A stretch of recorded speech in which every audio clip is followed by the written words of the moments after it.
দামোদরে পারে মকর সংক্রান্তি উপলক্ষে হুচুকডাঙ্গা এলাকার মানুষদের নিয়ে শুরু হলো পিঠে পুলি প্রতিযোগিতা। এলাকার মহিলাদের নিয়ে এই প্রতিযোগিতা সম্পন্ন হয় দুর্গাপুরে 38 নম্বর ওয়ার্ডে রাতুরিয়া গ্রামের মহিলারা। গৃহবধূ থেকে কাকিমা জেঠিমা প্রত্যেকে এই প্রতিযোগিতায় অংশগ্রহণ করেন। প্রত্যেক বছরই এই অনুষ্ঠানটির আয়োজন করা হয়। 8 বছর ধরে এই অনুষ্ঠানটি হয়ে আসছে হুচুকডাঙ্গা কমিটির উদ্যোগে। এই অনুষ্ঠানটি অনুষ্ঠিত হয়। এখানে আছে 100 পদের তৈরি পিঠে। এই প্রতিযোগিতায় চেটে পুটে স্বাদ নিতে সকলেই প্রস্তুত। খুবই ভালো লাগছে। আমরা তো আজকে তো আমাদের তো ফ্রি থাকি, কারণ আমাদের আজকে কালকে রান্না করে রাখি আজকের জন্য। আজকের দিনটা তো পুরো পড়েই থাকে। আজকে এই উৎসব হয়েছে, খুব আনন্দ পাচ্ছি। আর এই পিঠে বানিয়ে নিয়ে আসতে পারছি, আপনাদেরকে খাওয়াতে পারছি।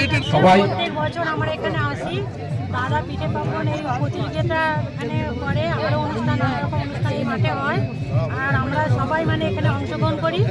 আজকে আমি ব্রেড বানিয়েছি, ব্রেড দিয়ে, দুধ দিয়ে, কাজু দিয়ে।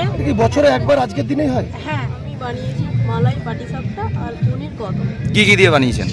মালাই পাটিসাপটা, ওটা কাজু আর দুধের আইটেম, এটা আর পুরটা রয়েছে দুধের খোয়া দিয়ে বানানো।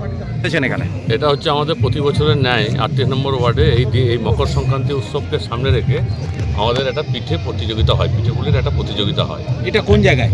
এটা হচ্ছে 38 নম্বর ওয়ার্ড, রাতুরিয়া মৌজা এবং হুচুকডাঙ্গা পিকনিক স্পট।